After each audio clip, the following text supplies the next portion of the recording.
Sorry about 906. I was talking to our first guest in the green room. We get carried away. We always do. John, here, you there. Freestyle Friday, and it's time to let you know what's going on today. We're going to kind of be bouncing around all over the place. We've got playoffs in lower division. Scott Wells joining us, the head coach at Asheville City, coming up at 10 o'clock. Darren Van Tassel, Grand Exalted Pooh Boss, South Georgia Tormenta, joining us here in just a little bit and talk about a very, very special day for South Georgia Tormenta, for soccer in general in the Southeast, for USL League One on the whole. There's a couple of different things to get into there, and we might have a couple of other guests come by. Yes, we're going to be talking about Canada Soccer. Yes, we're going to be talking about Canada Soccer. They had a press conference, and no, I wasn't being redundant. It was more for emphasis. The CEO of Canada Soccer, Kevin Blue, this morning, East Coast time, called a pseudo press conference-y kind of a thing via Zoom from his hotel room with about 30 minutes notice. And there were some things that he revealed in that we'll be getting into, plus part of his opening statement. There's a lot to get into, and all I'm going to say about it is this. To lead off anyway, when the business of journalism has a lot of great investigative journalists that are a part of it. Fantastic journalists. And when one of them comes knocking on the door, we always talk about in investigative stories, when there's more than one author and a byline, you know you're in trouble, first and foremost. When you have a fantastic investigative journalist knocking on your door, you know you're in trouble. Morning four card. When Rick Westhead of TSN, the number one sports network in Canada, when Rick Westhead starts putting bylines to stories, you're up that creek without a paddle, a canoe, and a place to land. You've got no port. You have no dock. You have no boat. You don't have an oar. You're up-ish creek. And that's where Canada Soccer is right now. When Rick Westhead came out with a long piece where sources were talking to him about stuff, the call's coming from inside the house. That's where things are with Canada Soccer right now. That's how bad it is. And this morning, Kevin Blue decided, okay, 30 minutes notice. I've got to go ahead and say something. And so he did. We'll get into that. We've got part of his opening statement that we'll be playing this morning. So that's where we are. In Canada Soccer, the women's team got a win yesterday. No Bev Priestman, on the touchline or anything. She got sent home. But Canada Soccer is in a world of hurt by their own doing, possibly, probably, allegedly, probably, maybe. Like I said, we'll get into this. We'll get into the Westhead piece. We'll get into the press conference from this morning. Is it technically a press conference if it's just a Zoom from a hotel? I don't know. Anyway. So that's where we are. That's the lay of the land. We're going to be spending a lot of time with Canada Soccer this morning, previewing the weekend that will be. We've got Leagues Cup tonight with Atlanta United, DC United, and So, and if you want a high-speed train in Paris right now, that got sabotaged. So, the opening ceremonies might be interesting. Keep our fingers crossed on that. All right, 9:10. I filibustered enough. Time to bring in the Grand Exalted Poobot, South Georgia Tormenta, Darren Van Tassel, and talk about stuff, because DVT, yesterday you had a very, very cool day in Statesboro on a bunch of different levels. It was a fun day. I think anytime you get to talk about the EFL and Tormenta and, quite frankly, soccer in the United States, it's a good day. It's certainly better than talking about the plight of where the Canadians Federation is at the moment. They're having a tough morning, tough couple days. You ain't kidding, brother. For those that don't know, you just don't do that. That's the rule. No, you do it yourself when you're allowed to do it, but there are like no fly zones and things that you're supposed to pay attention to. Yet you do it yourself, that's cool if you're allowed to do it. If you're doing it and you're doing it with somebody else not knowing, that's a bad thing. Yeah, Canada soccer's in a world of hurt. For those that don't know what happened yesterday, and I've got to ask about the dynamics and the dimensions of this. Burton Albion comes knocking on South Georgia Tormenta's door and is like, we like one of your players. And Nick Okoto is now a part of the Brewers over on the other side of the Atlantic. And you set a record for a transfer fee in USL League One. And it's a special day on a bunch of different levels because of the scouting and the development and knowing that Nick is a talented player. And then folks knock on your door, and now you move him on to his next frontier. It went pretty fast, John. We had probably turned down 5 offers for Nick over the past year already, but the one with Burton went pretty quickly. Lots of pros on their side, and it probably all got done in about 72 hours. Really? By the time it was there, at least on the verbal commitments.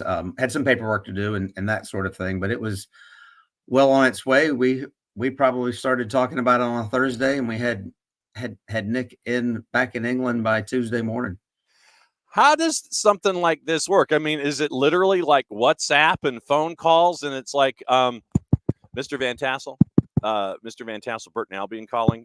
How does this work? It's just communication. It's not overly sexy more than anything else. But listen, we've tried to, as a club, tried to be ready for these conversations when they've happened. It's not the first time we've transferred. We've never transferred anyone at this level, much less for for these kind of rewards and the ones that hopefully will keep coming as Nick continues to grow. But it was a lot of fun. It was a great experience. It's the legitimizers we want happening to our club. I have to say it probably is a legitimizer for the USL as much as it is for Nick and for Tormenta. When you look at what Nick has been able to accomplish and how he has grown, not just as an athlete, but as an individual, what has it been like to see him grow and mature to the young man that he is, to where he can represent Tormenta now over back in England with Burton Albion? He had a massive amount of growth, and I will give our organization a lot of credit for that. Nick came to us sort of not terribly well known. He came to the United States, played NAIA, won a title at Kaiser, but not really on many people's radar. But it was that League Two summer. It was clear to us what sort of athlete Nick was, but he was pretty raw. So when you bring that world-class NFL wide receiver speed with that sort of body, you got to learn to play defense and a whole bunch of things. And he did that. He took that to heart. And Nick also became kind of the DNA of our club. I love that his first photo with Burton back in England was with the Burton scarf, and he had one of our Tormenta tribute jerseys to Carter Payne, and he turned it backwards. Yeah. He and Carter were best friends, and so when we lost Carter, that what people wouldn't know, every training top that Nick has Carter's name on the back. Nobody sees it, just the team, but it was something that mattered to him, and he's been wearing that for the last couple of years. So I think in his big moment, to also want to pay homage to the club that he came from, that's who we want to be. That's fun. That's what sports is there. And meanwhile, we've got to go win out in Fresno this weekend. Headed to the airport here in about 2 hours. Yeah, I mean, I do want to circle back to Carter and Nick for a little bit of it, but yeah, you got the wheels up from Statesboro to Fresno. I know it's leaving in a couple hours. That direct flight is right there waiting for you. I know it is. Yeah, thankfully it's only one stop. Yeah. All right. So break this down for me. How do you get from Savannah to Fresno? Straight through Dallas, DFW. Okay. It's a bang bang. Okay. We have not done a single trip that was more than one stop, and many of them are nonstops. One of the best kept secrets is the Savannah Hilton Head Airport. It's spot on. Okay. We'll have to talk to those folks about being such a great secret. Another part of what happened yesterday was that you brought in a Georgian who is a legend Mm. in southeastern USL football, to help you out for the remainder of the year. It's not every day that you can knock on a door and sit there and go, Aaron Walker, come on in and help things out. I mean, that was a pretty big. I think that kind of flew below the radar. Everybody was looking at the Nick Okota signing and going, yeah, that's a big blanking deal. But you bring in somebody to help you out with that kind of experience that was a part of the derby in years past. And we've been working on Aaron for a bit. It wasn't linked to Nick's transfer. We felt like we needed some leadership in the midfield. I got tired of playing against Aaron. Same was true with Connor Doyle when he was at Union Omaha and Chattanooga before then. The having that kind of leadership in our midfield now is really important. Listen, Aaron's 34, Connor's 32. It certainly gives us a pretty older midfield. I like experience, but we have so many first year pros that leadership's going to be critical for us. And he arrived. He is active, and we'll be hopping on the airplane here in a couple hours as well. That's crazy. I mean, when you have the second half of the season right now, north of the playoff bar, and focusing now on the run in when it comes to chasing after playoffs and chasing after yet another title, where right now do you think your squad is when it comes to the chaos that is traditionally USL League One getting into the second half of this season? We had to make some decisions. How much do we add to the club by adding personnel, and how much do we double down on what we have? In general, we're doubling down. I think we've got the right folks, but I also don't think we're done adding quite yet. Ask me that question again in a couple more weeks. We've got to, I think, strengthen a couple of spots for us. Active in negotiations. We'll see how quickly that will bear fruit. But for the most part, I like our team. I think we got the right mixture. We were young, a lot of first year pros making some first year mistakes, but we're also growing like first year pros can do all at the same time. So listen, it's the fun time of year. We gave ourselves some challenges 2 weeks ago to get the most points in our league in all competitions. We've gotten 5 points in those last 2 games. Hopefully there's another 3 coming this weekend. Right now, and I will always maintain that USL League One is one of the most competitive leagues on the planet because of how chaotic it can be. Right now, you've got 2 groups, and your first group is 5 teams separated by 3 points. Union Omaha, Greenville, Ford, Madison, Charlotte, and 1 Knox. They're all separated by 3 points right now. And then you're a part of that second group of 6 through 10 where you're the leader in the pack. And you've got Spokane chasing you, Chattanooga chasing you, Hailstorm chasing you, Richmond chasing you, and it's 5 teams separated by, once again, 3 points. And so this is, for anyone who knows USL League One, this is normal for you. This is the chaos is normal. Yeah, it's very normal, and we've played more games too, so we can't afford to drop too many points along the way. So listen, this is also really, really fun. Fuego's a desperate team. They're going to give us all kind of fits. Jermaine Jones is a seasoned professional. That team is really starting to find his personality. That takes some time to get done. So we've got to be at our best. But listen, that's why we're playing. That's the whole game. That's the whole fun part about this. There are a lot of Jermaine Jones jokes that can be said. You mentioned how they adopt his playing style. So it's like, okay, so it's grabbing folks, pulling them down, getting unnecessary yellow card. There's a Jermaine Jones joke in there somewhere, but we mean that in the physical sense. Well, they did get 2 late red cards against Madison on Wednesday, so their 2 center backs are not available for selection. There was some grabbing and pulling down. So some yelling, ironic on cue, yelling at officials and making sure that nothing like that. It wasn't for dissent, but it was anyway. I got booked late, and we'll have to take advantage of it. But it's just going to make them hungrier. There's probably going to be a few more midfielders on the field, and they are pressing like crazy. So anyway, this should be a fun game to watch. No doubt. Clearly, USL After Dark, 11 o'clock Eastern. For those keeping track. Oh boy, I wanted to circle back to Nick and Carter here before we let you go. Greg Garza coming up at the bottom of the hour to discuss things from our friends at Beyond Goals Mentoring. To see that photo of Nick and continuing to remember Carter and to have that as a part of his own DNA, and it's always going to be a part of Tormenta's DNA. What did it mean to everybody to know that he's always that close, in the sense of Nick's always going to be that close to Carter?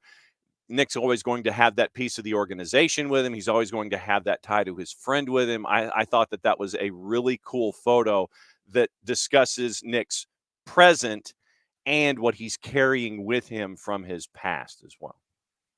I think when you play in a market the size of ours, you have to be as close to a family as possible. It has to be one of our X factors for us. Clearly, Nick felt that way. The organization feels that way. Family can move all over the world. They just stay in the circle. Nick clearly will be that. I didn't even know I was supposed to be a Burton Albion fan a week ago, but I am now. I know all about the Brewers. And so what fun it's going to be. And you know, when you have your biggest moments in life and you want to make sure that is also recognized, because Sterling did that when we won the cup that night. He wanted Nick's shirt on. It was his version of the same shirt. Yeah. That Nick had on, and all the players wore it that night. So listen, legacies are important, and names being spoken often and being remembered are is a part of the human condition. We thrive on those moments, and we want to keep winning and looking for all the new things that are to come. So that part's great. Can't wait to watch Nick play. I know Nick will be keeping up every bit. I texted with Nick several times yesterday, even. And with so many eyes on the EFL and League One, we can thank Ryan Reynolds and Rob for the wonderful version. He gets to play against Wrexham. I already noted when those dates are going to be, but there's several Premier League teams that are now in League One who've been up at that high before. So great stuff. It shows you probably in our country how the sport of soccer in our country is more connected to the global game than perhaps any of our other sports that we follow collectively. I find that pretty enjoyable. No, very, very cool as always. And by the way, Burton Albion kicks off against the Imps of Lincoln City Saturday, August the 10th at a 5:30 local time kick. And so they've kind of staggered things a little bit. And I know that there's going to be a massive iPlayer subscription coming out of Statesboro, Georgia, to make sure that everybody's keeping an eye on Burton Albion, eh? I'm going to have to learn even how to get registered. So fun stuff. Thanks for letting me come on this morning and talking about it. You always have your pulse on all things soccer, and clearly you've already been on the press conference for Team Canada. Yeah, it's yeah. They keep winning. I don't know what they're doing, but they won last night, right? Yeah, they did. Yeah, so we'll find out. We'll get into that. As always, my friend, go pack and be safe and get to Fresno in one piece. We'll catch up with you soon. Thanks. All right, John, be well. Bye-bye. Right, that's Darren. That's DVT. Darren Van Tassel, Grand Exalted Pooh Bob, everything South Georgia Tormenta. Big day. Big day for South Georgia Tormenta. Big day for USL League One. Big day for soccer in Statesboro in general. So a lot of different markers hit with the Nick Okoto signing, as Nick is now a part of Burton Albion. Like I said, Burton Albion starting your season off at home against Lincoln City in League One. Like I said, I know there's going to be a lot of iPlayer subscriptions that will be coming out of Statesboro, Georgia, to see what's going on.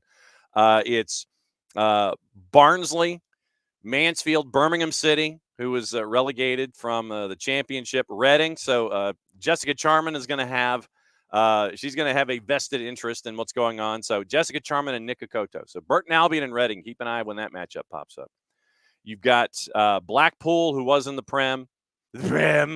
Rotherham, who got relegated from the championship last year. They had a horrendous season in the championship, first one to be relegated. Bolton Wanderers, we know about Bolton and their history in the Premier League. Huddersfield had a couple of seasons under David Wagner in the Premier League before they were relegated.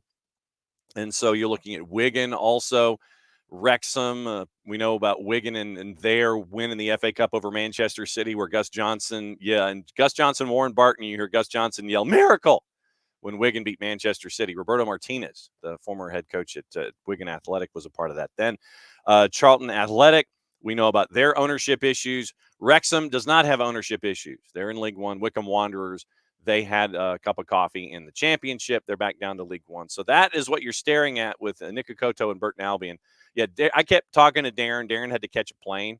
He had to get ready and actually, pack for a trip to Fresno, California. So late tonight, and it is USL After Dark, USL League One After Dark with Fresno and South Georgia Tormenta. And so it's always, like I said, it's always cool to get what's going on in USL League One. Always great to find out what's going on there with Darren and what they're building on a bunch of different levels with South Georgia Tormenta and USL League One. So the USL League One, you can catch up with our USL League One programming, our review preview that we always post.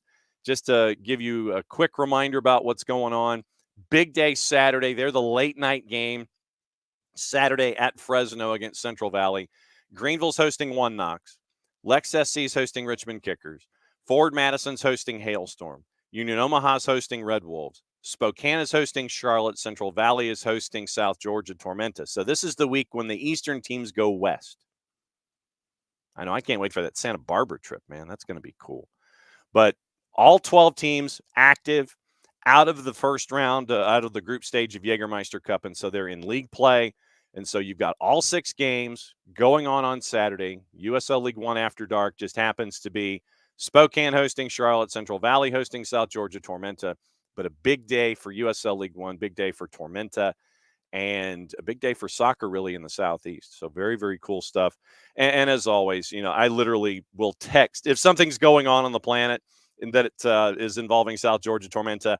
I kind of just will text Darren and it's like, yo, can you come on? He's like, yes. So he has been a fantastic friend of the SDH network ever since day one, and we've kind of taken this road together. And so to be able to circle back in on a big day like what happened yesterday with Darren Van Tassel and Nikokoto and Burton Albion and South Georgia Tormenta, all of those. Big day for all of them yesterday for Choice D, all of the above. Before Greg joins us, I know I'm kind of drifting in and out of things, but like I said, there's going to be a lot of time this morning that we are going to be discussing what in the blue you-know-what is going on with Canada Soccer. Like I said, Kevin Blue, speaking of Blue, you end up with Kevin Blue, the CEO of Canada Soccer, on 30 minutes notice, basically having a press conference this morning discussing what's going on. And, it was a bit of a surprise to the media that he would call the press conference when he did. But this is just a little bit of it, and we'll get into the conversation once again. And this is courtesy of our friends at Canada Soccer from this morning, a bit of an opening statement from Kevin Blue, CEO of Canada Soccer, about what's been going on the last couple of days. Hi, everybody. I'm here today, unfortunately, to speak with you in what are, unfortunate circumstances. Instead of celebrating the Olympic Games and the occasion of the Olympic Games, we're here discussing what appear to be, frankly, unacceptable shortcomings of ethics on the part of some individuals representing our country.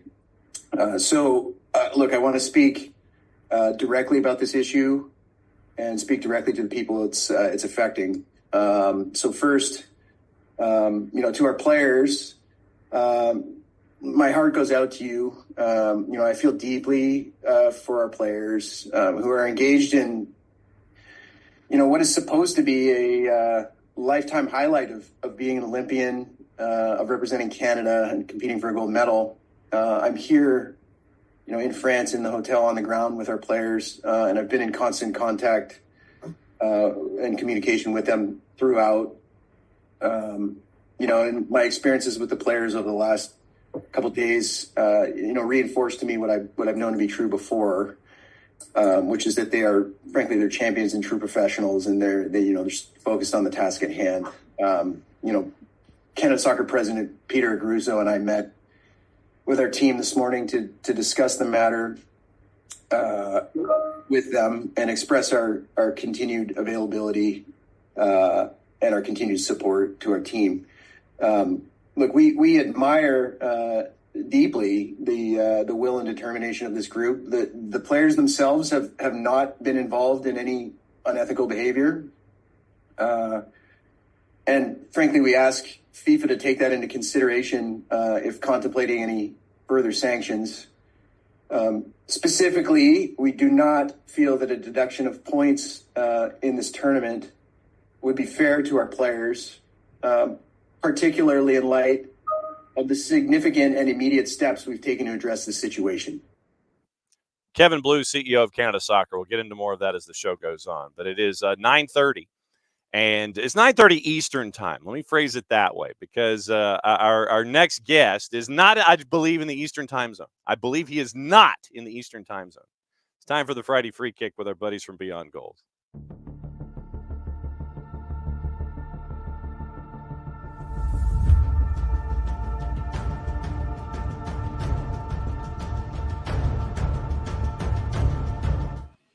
So, Greg, where actually are you? Are you in Texas? Yes, sir. So, visiting family and making sure that you get to take the family tours and everything. So, how is Texas? ? Texas is great. I'm sacrificing my body right now to get bit by tons of mosquitoes so I don't wake my I'm just kidding. So I don't wake my kids up. I was like, wait a minute. So I should have just given you some dryer sheets or something to be out there with you. Well, we have to in my parents' neighborhood. You have to be in your house by like 8:30, 9 p.m. because they found a case of West Nile not too long ago. So hopefully I'm safe, man. I just sprayed this all over me, man. Wow. But yeah. Mosquitoes are bad here, man. They are, and I don't know what it is that you have to have. No, it's your blood type.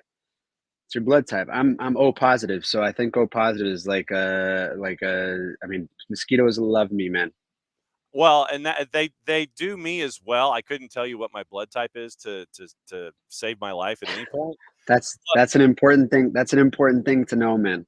Oh, I know. But when I had family reunions in Minnesota, and the joke in Minnesota is that the mosquito is the state bird because it is so prevalent, and land of 10,000 lakes and all that kind of stuff. Had a family reunion, literally, and to your point, outside at dusk, and this kind of skin tone and mosquitoes.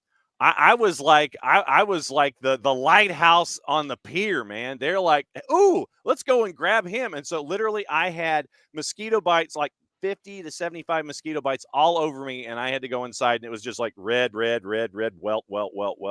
So I know with what you're talking about. That's how it is right now, for sure. Yeah, so I just saw somebody playing Paris, Texas. No, I'm not in Paris, Texas. Dallas, Texas. I wish I was in Paris for the Olympics, but that's another story. I do have a lot of mentees that are actually there, which is a pretty cool experience. Really? Okay. Oh, so yeah. what are the conversations like with the mentees about their experience? Can we change lives for about a few weeks? There you That go. was no, just I think I always tell people, the best experiences I think I had, even as a professional athlete, was just to be able to travel the world and see different cultures, experience different lives that people live. I recommend that to anyone. There is no better education than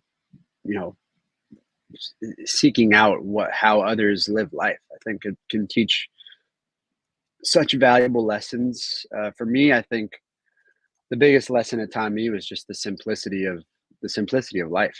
Right? It's trying to always find happiness. I think you and I have talked about it, and I always speak to mentees. The two main things we must seek is happiness and love. And I think for me, going and traveling the world and seeing how others live, it teaches you a lot about those two words, for sure.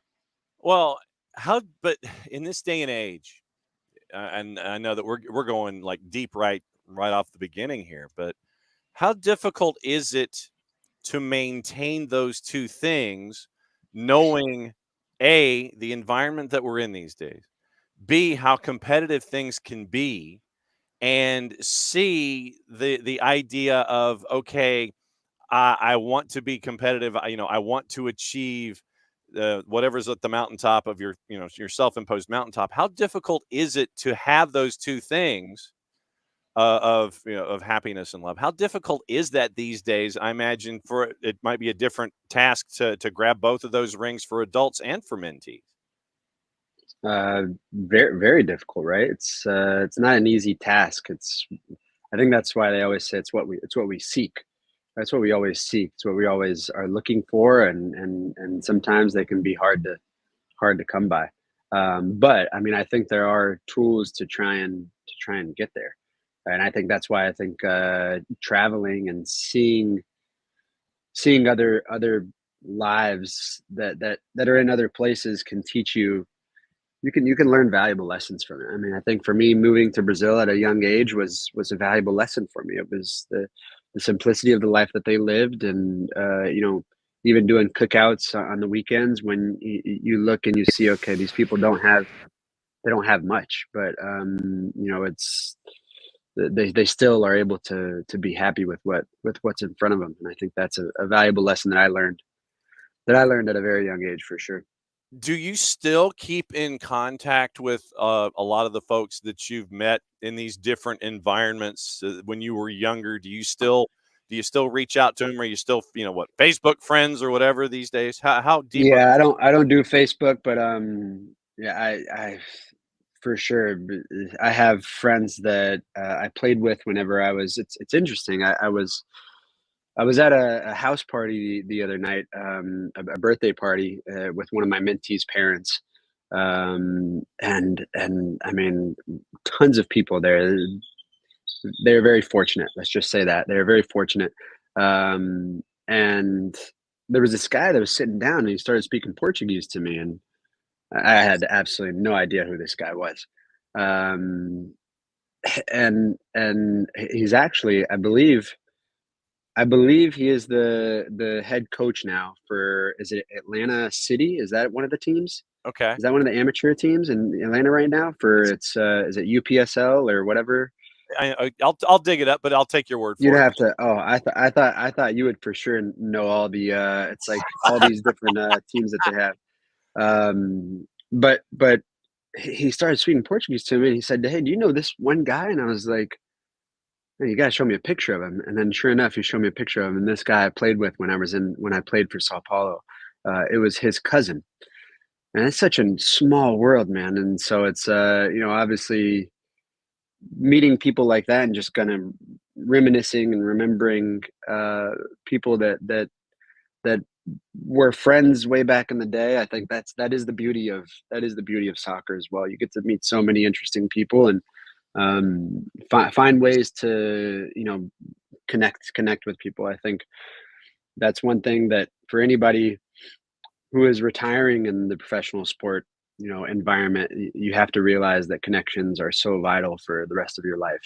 um, don't be the guy who is segregated or separate from everybody, just always kind of in your own world, because when you do hang the boots up, whatever you decide to do in your next life, it all comes down to the great relationships and connections that you made. And I'm sure it's like that for anything in life, right? But it does play a massive role, because I think a lot of guys within professional environment, you get lost in just focusing on what's yours, and you kind of forget to make those valuable connections that will help you in the future. So I think that's one great thing that at least I thought about. I was very open minded, and always wanted to get to know people to their core, to not only build camaraderie, but also that's what helps all of us at the end of the day. Yes, UPSL Atlanta City. You were correct in that. There we go. When it comes to you mentioned Paris and mentees and all of this kind of stuff. I know that I'm kind of drifting in and out of topics this morning when guests come in, but I don't know if you've been keeping up to date with what's been going on with Canada soccer and the chaos that's going on there on the women's team, and drones and people being sent home and all of those kinds of things that you're not supposed to do that they are doing. And apparently it's very, very pervasive and just not cool on a bunch of different levels. When you have conversations with mentees, how deep does it get into the do's and don'ts and how you present yourself and what you should do as an individual, and the rights and wrongs of etiquette and things like that? How deep is it when you get off the field conversations? How deep are those moments that you guys have? I am a firm believer that you must do anything you can to try and win, but not cheat. Mm-hmm. That is my only piece of advice there. Do whatever you can to do to win. I know that we are all extremely competitive, right? Some more than others. I am a very competitive person. I want to beat you at ping pong today. I want to beat you at shuffleboard. I want to kick your ass at pool. You right? want to beat me in the door when we're getting coffee. Yeah. And exactly. Those are the things. I mean, I always tell people, be my guest at ping pong, pool, or shuffleboard, because I was an academy kid my whole entire life. So that's all we did besides play soccer was ping pong, shuffleboard, and pool. So I'm pretty darn good at all three of those. But it's for me, it's like anything you can to do to win. I always tell mentees when I tell them my strengths, right? I always tell them I was a gladiator on the field. If I were to get one major compliment whenever I walk around and people recognize me, people always say, man, I just remember how much you hustled and how much you just would let your body on the line to block a shot or anything. And that's the type of player that I would do anything to win, but never cheat, right? That's got to make you feel very uncomfortable. And I mean, imagine what they're going through right now in terms of, I think one of the worst words is embarrassment, right? That's got to be a terrible term to feel upon yourself, is feel embarrassed. Nobody wants to feel embarrassed. So it's a tough situation to be in. You got to do whatever it takes to win, but never cheat. When it comes to you becoming that gladiator, I guess first and foremost, were you always that way? Was that something that was developed? Did you just make a decision? It's like, I've got to do this and I have to be this way to succeed. How did you become that gladiator out there on the field? What was the thought process? I think that comes from just being born that way, honestly. My middle child is the exact same way. I had this conversation with my parents the other day, and it was interesting. I remember a few days ago, since we just got here a couple of days ago. I remember, I think my parents have home videos of when I was 4 years old. I had just started and I was playing up. They let me play in the, I guess, under 5, U5, and I think I had just turned 4. And I think there is a video of I get the ball off kickoff and I dribble straight to goal and I score. And then I get back and I put my foot on the halfway line and they kick off. I go and steal the ball and then I score again. And then the next play, the coach comes over and the coach is holding me by the collar and won't let me go to get the ball and steal it and score. He's holding me by the collar to hold me back. And I think it's just such a funny video because I was already like, I was in for the kill, man. I wanted to get that ball and just score. Right? I played forward way back in the day, right?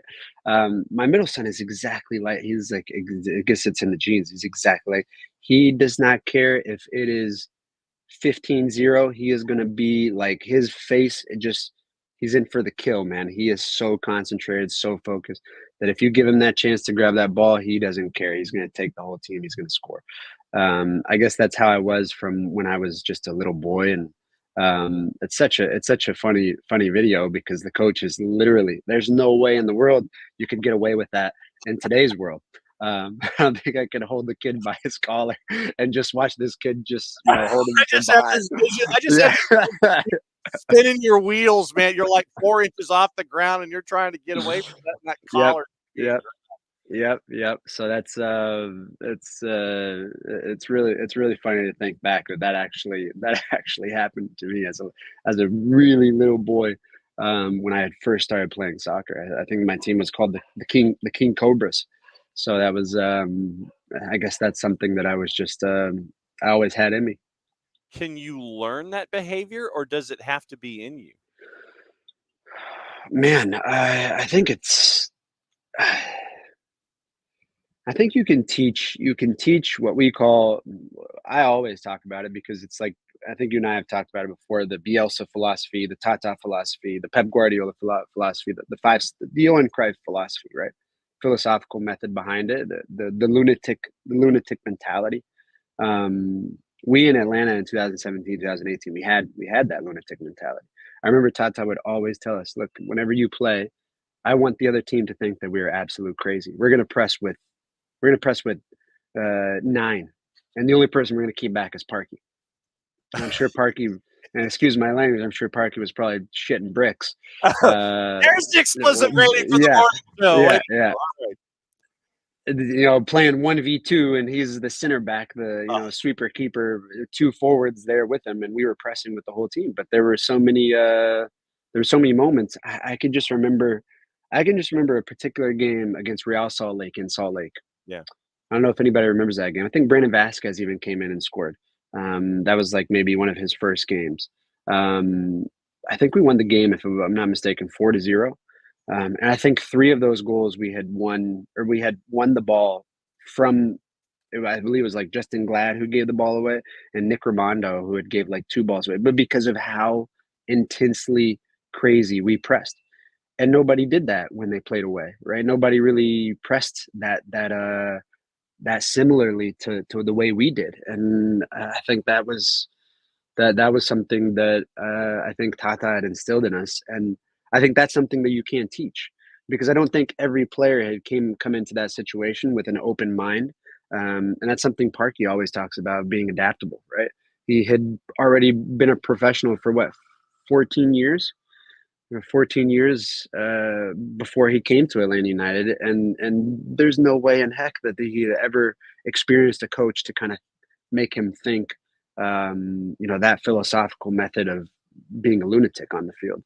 And I love giving the lunatic mentality example to kids when we do video analysis, especially for forwards or wingers, or people who play up top who don't really think that way. They think defending has to come from the defenders, and they have to be the ones to create and score opportunities. But it's interesting when you can help them understand that it can change things. So I do think there are things that are just, I like to say God given, right? But at the same time, I think you can teach little bits and pieces of it to help people. Sorry, I just have this vision now of Parky being back there by himself in a 1v2 situation, and him being creative, shall we say, about getting through the situation. you Yeah. put that in my brain now when it comes to Oh yeah, and I mean, you're talking about one of the most experienced, and that's why I always say I loved watching experienced players. I mean, he figured out a way to deal with that, right? That's what great players do. Great players can adapt to any situation, and that's the beauty of it. So, I mean, I look at Jeff Larinowitz as another one of those guys who just adapted to so many different situations, and places that I don't think he had ever played before. And I think Tata understood that he was able to get that out of certain players, even including myself. I think. In certain ways, I look back at those 2 years of my career, and I think, man, that they got so much out of me. They got so much out of me, and in terms of a revival. A revival. Okay, somebody, Miss Abster put the final score 3-1. There you go. Yep. Alba Assad and Vasquez. Yeah. By the way, you got a yellow in that match. I did. I hacked the crap out of. I believe it was. I know he was Scandinavian. I want to say he was like Norwegian or Danish, maybe Swedish. Oh yeah, I think he had just I think he had just done something to Yamil. I think I told Yamil I'd get him back for him. So that was that was the gladiator. That was the gladiator mentality, wanting to step up for others. And yeah, I remember I did hack him pretty well. That was a very deserved yellow, but stepping up and trying to defend one of my teammates was more important for me at that time. Yeah, and there was some dude on the right-hand side by the name of Brooks Lennon who was in that match as well. But yeah, three Brooks, and so you get a yellow, and lunatic mentality happened in RSL, and I find it's interesting to hear you talk about being a lunatic, which I know that you are in every aspect of your life, because you want to succeed in everything that you do, and you attack it with that same kind of fever and fervor. When you understand that something can be done, should be done, you now apply that to what you're doing off the field. And I think that stays with you. I think that lunatic or whatever, all of those things that are with you, being a gladiator, it stays with you. And I think it helps in your transition to what you're doing off the field once you're done. I would think anyway. Yeah. There's always a balance, right? I mean, I woke up this morning at 6 a.m. and already went on my run. I already worked out. I already did everything while everybody is still sleeping. I think that part of the lunatic mentality will always remain. But at the same time, it's also finding a balance with it as well. I think I will always preach that the first time I heard that U.S. Soccer Scout give me those 4 selves, like that is something that I look back in my career, and I look back I look into now, and I see how important they are, and in every single way possible, of just understanding the discipline behind things, even in my my new job and my everything that we have, but it's also still finding a balance. And I think that that is what allows me to still travel and be with my girlfriend in times of important moments, and be with family here now. It's I still am able to grind and have that lunatic mentality, but have the balance of both worlds is extremely important. Another handful of minutes with Greg Garza as he dodges mosquitoes in Dallas, Texas this morning on the Friday free kick. When it comes to I love it when we can get into the 4 selves, and I love when we can spend time on all 4 of them. But let me ask you this: when it comes to your mentees and individuals of that particular age and the 4 selves, is there one of the selves that is normally the first one that they can check off when you watch the 4 selves go into younger people? Is there one of the 4 selves that is easier for them to jump into so they can attack 2, 3, and 4, or does it vary from individual to individual? I think it is totally custom tailored.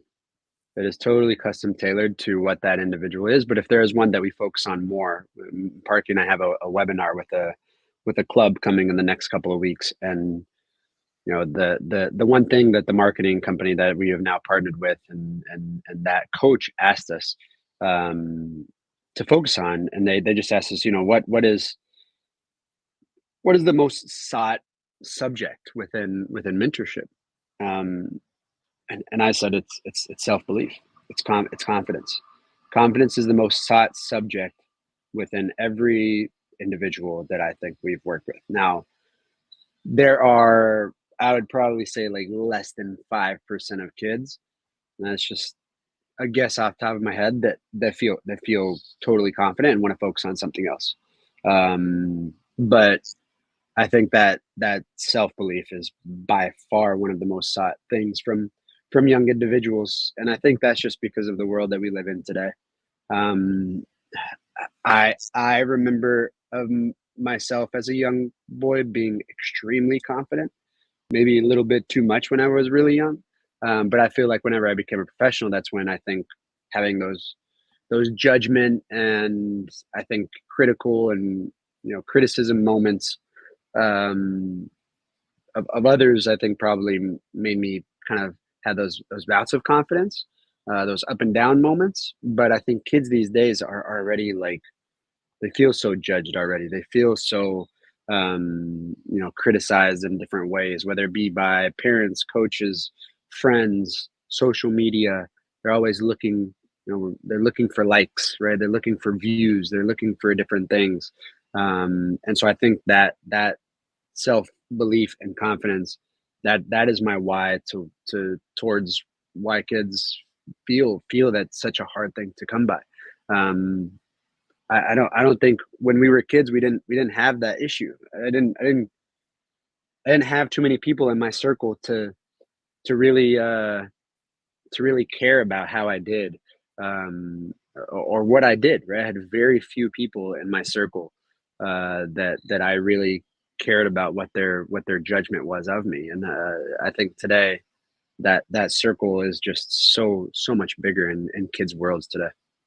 So then, with the idea of the lunatic mentality and confidence, let me ask it this way: does being confident help you in being a lunatic, or can being a lunatic help you become more confident? Does one play off of the other better in any direction, or is it a happy blend when you are a confident person and someone taps you on the shoulder and says, "I know you can be a lunatic," or if you're already a lunatic, then having that person put their arm around you and sit there and go, "Okay, you need to lay into that and be confident about being a lunatic"? How do those two play to one another, do you think? I think it is so much easier to be the lunatic first to lead up to confidence. And that's what I always tell kids, right? And I guess that lunatic mentality, you can go into like self-discipline, right? Self-discipline leads to more confidence, in my personal opinion. It is not self-belief goes into self-discipline. Self-discipline leads to confidence. When you put in the work and when you are extremely disciplined and committed and dedicated and consistent with things, that in turn leads to feeling better about yourself. I think all kids should live by that, and I preach that. You can't you should be able to look back and say, okay, I did this, I checked this, check this off this checklist, check this off the list today. I feel great. I feel like I can conquer it today. More so than I feel confident I should be able to go do all these things. I think it works better the other way. Did you make your bed this morning? Not yet, but I will, because the kids are still sleeping in the bed. So Okay. I didn't. I'm on a little pull out with my youngest, and my older two are on the top. So, yeah, that's the other room is my parents are. I tell people that, I think I've told you before, they're professional eBayers. So Oh. the other room is their other room is their eBay office. Professional eBayers. Okay. They are professional eBayers. Yep, they're professional estate sale eBayers. Wow. Now that they're retired, that's all they do. Wow. Yeah, every day is a different estate sale, and they find really cool artifacts and things that you could never imagine would sell on eBay, and they sell them on eBay. Okay. They haggle the price at the estate sale, and then do wonders with it on eBay, man. It's believe it or not, dude, you should see how many people are at these estate sales doing the exact same thing. You have to have an eye for it. There's a talent for it, I guess. I guess my mom has a good eye for it. So your mom's a lunatic when it comes to eBay?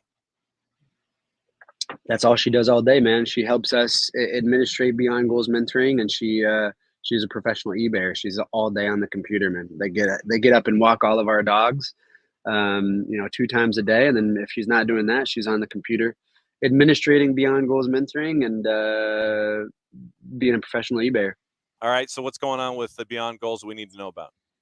Yeah, just hopefully we have some very exciting news. Just doing some things around with Atlanta and not Atlanta United, but Atlanta as a city, and working closely with a lot of kids who could use mentorship in their lives, and some kids that have nothing to do with soccer, but just really using the importance of holistical mentorship and guiding them the right way, providing them with access and opportunity.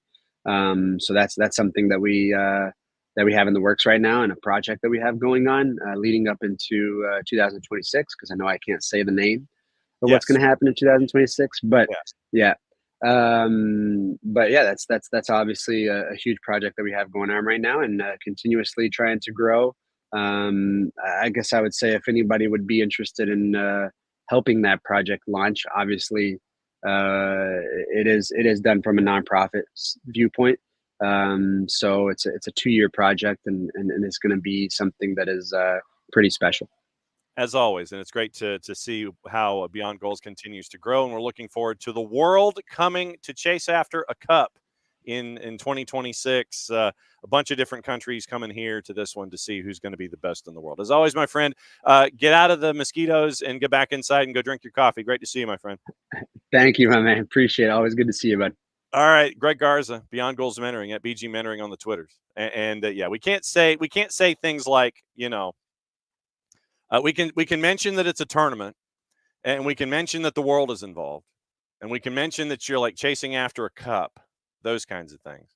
So that we can say, but it's been really cool to catch up with Greg and Michael Parkhurst every single Friday, that they're not globetrotting, and that they can sit there and travel the planet and talk to us about mentoring and all that kind of stuff. Scott Wells, head coach of Asheville City, coming up here in just a little bit, where we can discuss what's going on in USL League 2. And I think my first question for him is going to be, you know, are you in a hotel room? Are you in Virginia? Where are you? And where are preps, basically? And so I think that's probably the first question that we have. So let me see if we can battle connections and things like that.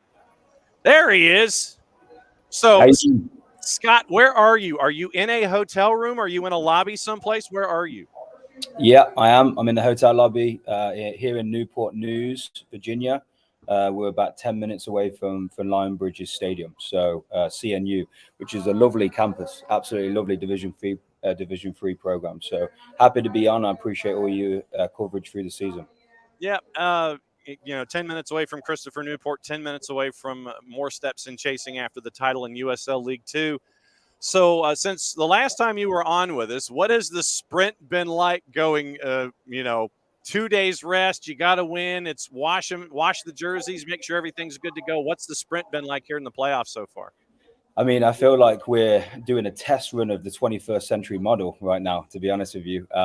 It seems a while ago since me and you spoke, but yeah, things have gone really well. The staff and the organization have just been relentless and just done everything possible to make sure that we can focus and we can win games. And we've had a lot of success, some close games as well, but we've had a lot of experience leading up till today. So we're hoping that that's going to stand us in good stead moving forward today.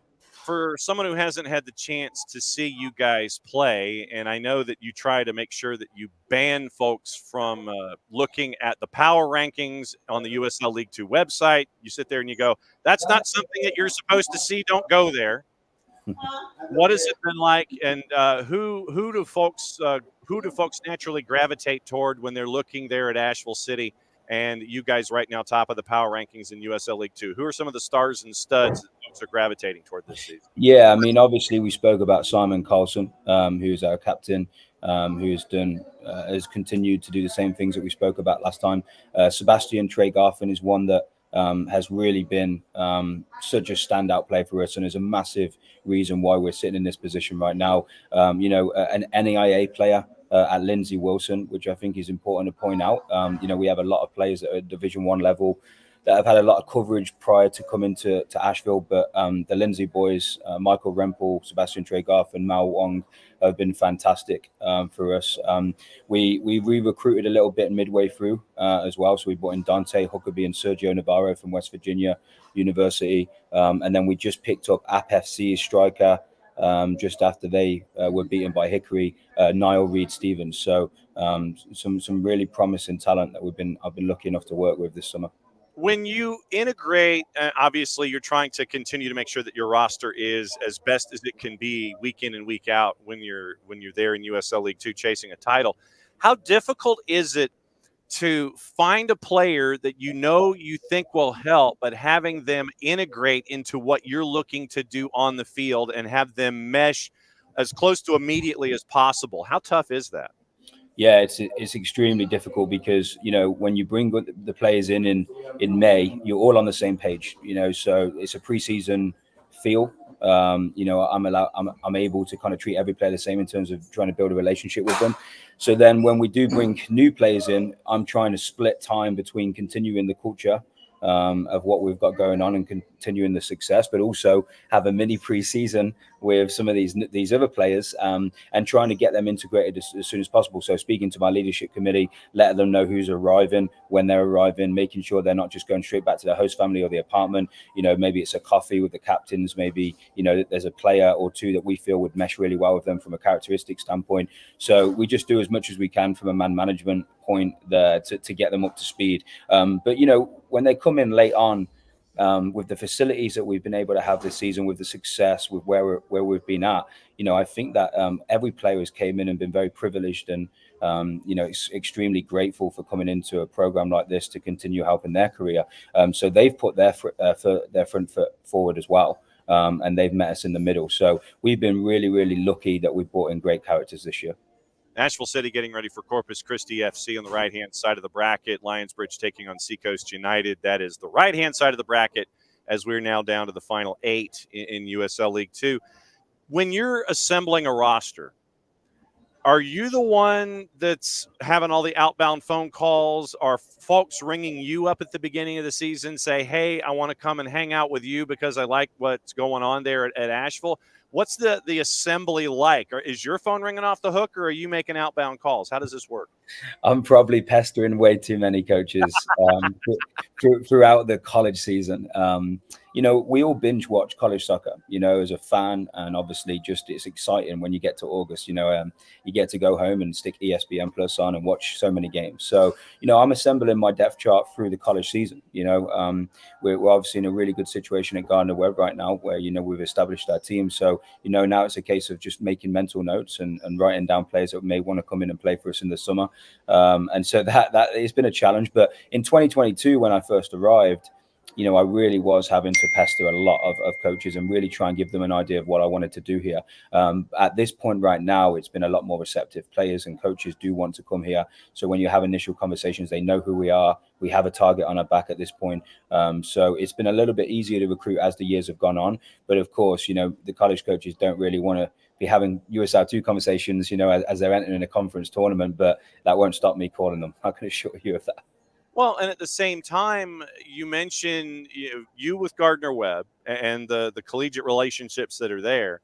And then at the same time, you mentioned Lindsey Wilson, who is Mid-South NAIA. I mean, you're going from one end of the spectrum to the other. You're going D1, D2, D3, NAIA. You're catching it from all different angles here. Yeah, absolutely. I mean, I'm very lucky, really, in my career. You know, I started in the NAIA with the University of Rio Grande, where we won a national championship, and then obviously moved over to University of Charleston, where we won a national championship. So I'm a massive advocate for the NAIA in Division 2. And when I was at Rio, Lindsey Wilson were an absolute powerhouse, and they still continue to be. And some of the recruiting they've been able to do, you know, has been great. So, you know, I took a trip there, and I continue to take a trip there to see those players and help publicize them, because let's be honest, politically, you know, those guys are not getting the same, you know, the same coverage as a lot of the Division 1 players, you know. And, you know, when they go back to Lindsey Wilson, you know, will they be tracked as much by some of the scouts as some of the Division 1 players? Probably not. And again, that's, you know, one of my obligations as a USL 2 coach, to put them on the platform for the USL 1, the USL Championship, and the MLS Next. I said this on a previous podcast. You know, we lost Rodrigo Robles halfway through the season. He signed a pro at Greenfield Triumph. You know, that's absolutely hurt Asheville City. There's no question about it. But that was the right thing to do. That's why Rodrigo trusted the club, and he trusted me, is to be able to put him and project him into the pros. So, you know, we've got some of the Lindsey boys. Sebastian Tregarthen has a lot of coverage right now from some of the scouts, some of the pro coaches. And, you know, it's an extremely rewarding job when it comes to stuff like that. All right, scouting report for Corpus Christi. How much tape have you watched? What do you see in them, other than the fact that they got to travel a lot more than you did to get to Lionsbridge? Yeah, well, obviously they played against Tennessee Soccer Club, you know, and that was, you know, in the opening round. So, you know, we were able to watch that game. And one thing that we noticed is that they are relentless. They don't give up. I think there was 3 goals in the last 6 minutes of the regular time against Tennessee.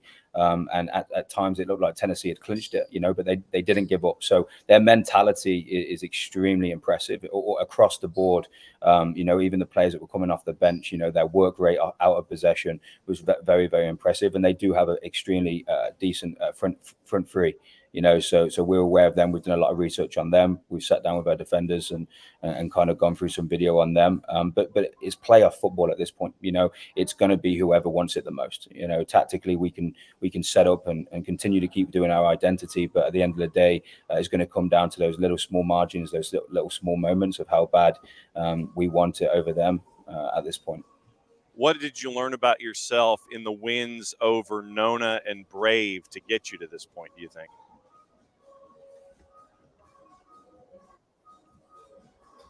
So what do you think you learned about yourself in the wins against Nona and Brave to get you to this point with Corpus Christi? A massive amount of resilience for sure. I mean, Nona are not a first-round team. They were fantastic. They have a really, really good team. And I think if you look across the weekend, unfortunately for the club, we got an opportunity to host, but we didn't really host. We had to change venues. There was lightning delays. And so, my job over the weekend was trying to make sure that our group was still engaged and they didn't allow the lightning or the change of venues or the change of kickoff times to be a reason why we lost a game. So I think the biggest part of the adversity was just trying to get those guys to stay on board and continue to play the same way they have all season. And they did. I mean, they really did. We came out against Nona. It was 1-0. It was a very close game in the first half, and we put it to bed in the second half. And then, of course, Villages, who took care of us last year, it was a huge game. We go 1-0 down, then we have a 3.5-hour break during the lightning delay. That's lingering on the players, right? I go down to the pavilion where we were staying during the lightning break, and I've never seen the atmosphere so depleted at that point. So my main job there was just kind of getting through as many individuals as possible, making sure hey, there's 60 minutes left here. We've got plenty of time. And then, I started to see a massive shift on our leadership group and the way that the boys kind of came back on the field was very, very impressive. So we've been through, especially last weekend, all the adversity we needed to be prepared for this moment today. All right, go get the rest of the breakfast buffet there at the hotel. You probably have another 18 minutes. Good luck against Corpus Christi. Thanks for dropping by on a match day. Good luck tonight. Be safe. Have a good weekend. We'll catch up with you soon, my friend. Thank you so much, John. I appreciate you. Take care. All right, that's Scott Wells, head coach at Asheville City. He's in a hotel, and he's in Newport News, Virginia. They're getting ready for their right-hand side of the bracket in USL League 2. It is them and Corpus Christi. It's Lionsbridge and Seacoast United. That is the right-hand side at Lionsbridge. Left-hand side, Project 510 and FC Tucson, Flint City and Peoria City. Flint City, Peoria City. That's going to be a fun one. There on the left-hand side, we'll have our USL League 2 preview coming up later today on the network. So keep an ear out for that. Jarrett's here, and Jarrett's going to be spending the rest of the time with us. We might be able to scramble Jason here at some point to kind of put a bow on the week. But I played Jarrett the sound from the hastily arranged Canada Soccer CEO Kevin Blue Zoom from the hotel in Saint Etienne press conference, 5-paragraph essay statement kind of thing. And I mentioned at the beginning of the show in hour number 1, if you have more than one reporter on a byline, you're in trouble. If you have a high-profile investigative reporter with a byline and he writes a version of War and Peace on what's wrong, you're in trouble. Canada Soccer is in about 9 feet worth of ish right now. And this morning it was divulged that apparently the drone usage was so prevalent that there's the possibility of a link to the men's side and Copa America that Jesse Marsh has denounced as a part of the whole thing. But Canada Soccer, what in the blue hell are you doing is basically the question here. Wait, so I'm sorry, I'm just catching up with this. Like that accusations that or theories that they may have the men's side was using it during Copa? Yeah. Sounds like, from Joe Callahan. It sounds from Kevin Blue. Joe Callahan says it sounds like drone usage was such a habit that an MNT staff member who Jesse Marsh inherited just went ahead and attempted to spy on Copa America opposition as a matter of course. Marsh denounced it. And so that was from the Kevin Blue presser this morning. Feels very messy for Jesse. Yeah. That's the case. It's messy for Jesse. But no, no pun intended. But like, Jesus, that's look, cause like I know they sent the women's coach home from the Olympics, which whoopty shit. Mm-hmm. I feel like that's literally the bare minimum you had to do. Mm-hmm. Yeah, and so now we're keeping an eye out for that. Like I said, we played a little bit of Kevin Blue's hastily arranged thing from this morning. Revealed they used drones to attempt to spy on opponents at major events. Blue said he received new internal information Thursday. This is from Mark Pulio at the Athletic/New York Times. New internal information Thursday, which led him to consider the recent spying attempts have not been isolated incidents. Quote, the more I learn about this specific matter, the more concerned I get about a potential long-term, deeply embedded systemic culture of this type of thing occurring, which is obviously completely unacceptable. Go ahead. Go ahead. No, go finish. I thought you were done. I'm sorry. Go finish. Quote, I've been receiving a lot of anecdotal feedback about the history of the issue as it relates to both programs, as it relates to the current situation on the men's team. I'm aware of an instance of attempted drone usage during Copa America. My current understanding is the fact pattern of that instance is significantly different than what occurred here, especially as it relates to the potential impact on competitive integrity. Blue went on to say Canada Soccer is doing an internal review, insisted the players themselves have not been involved in any unethical behavior, and argued the organization's self-punishments should be seen as sufficient. That's debatable, because anytime an organization, and not just in this one, anytime an organization self-punishes, it whatever it is, it's generally safe to kind of side-eye it. Yeah. As they're slapping themselves. It's kind of like tickling yourself. Like, you can only do so much. You can't really do it yourself. Yeah, it's like the older brother to the younger brother. Stop hitting yourself. Stop hitting yourself. So I do have a question. Has anyone talked to John Herdman? Yes, and that was from that article. As a matter of fact, someone tried to reach out to Herdman. Let me rephrase. Someone has attempted to reach out to Herdman. Did not immediately respond to a request for comment. So the Athletic/New York Times is chasing after Herdman. Marsh did not immediately respond to a request for comment as well. According to Kevin Blue, Jesse Marsh learned about the spying attempts after the fact. Okay. Yeah, and that's the timeline is where it's gonna get a little sticky for Jesse Marsh. Mm-hmm. It's not me calling him a liar straight out the gate at all.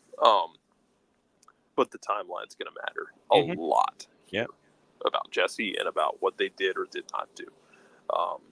This whole thing is going to be very messy, and I can't imagine, like, you remember the scene in Airplane where the woman's hysterical on the plane and everybody's just lined up to just beat the dog out of her? Yeah. Part of me imagines you have FIFA, CONCACAF, CONMEBOL, and individual clubs lined up in some order resembling that, lined up to get a piece of Canada. If this is wider than, even if it is just the women's side and like isolated stuff on the men's side, they're going to be lined up to take a piece out of Canada, because you can't be doing this. And yeah, it's going to be Canada. You know what? On the other hand, God bless you, Canada, for finally being the heels we all need. CONCACAF needed new heels because Mexico is too busy. Is basically too busy playing Russian roulette on their foot with a 9mm semi-automatic. Yeah. Whereas you have kind of embraced the heel roll here. Thank you, Canada. Now get your house together. Get your house in order. Dude, I don't know how you keep the women's coach. No. I don't know how. No. Like, if I guess this is the thing, is like, if you chose not to fire her, Oh. Who is that? And this is maybe a question for Jason if he's able to be summoned. I'm working on the summoning circles now. I have to find candles. Yes.